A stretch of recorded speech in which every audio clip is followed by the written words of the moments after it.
eso de mí.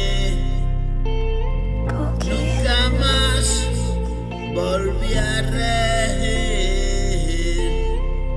atrapado por ahí, simulando vivir.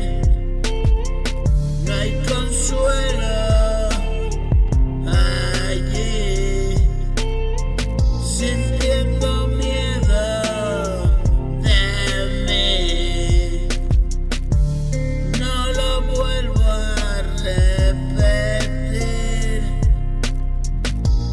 tan lejos, tan cerca, sí. Hoy que me escape por fin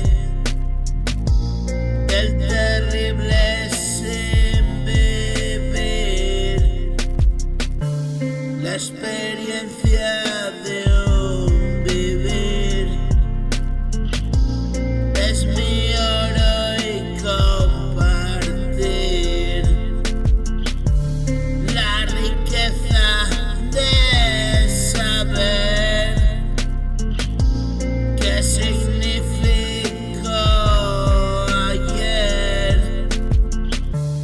Los humanos no me entienden, los marcianos me comprenden,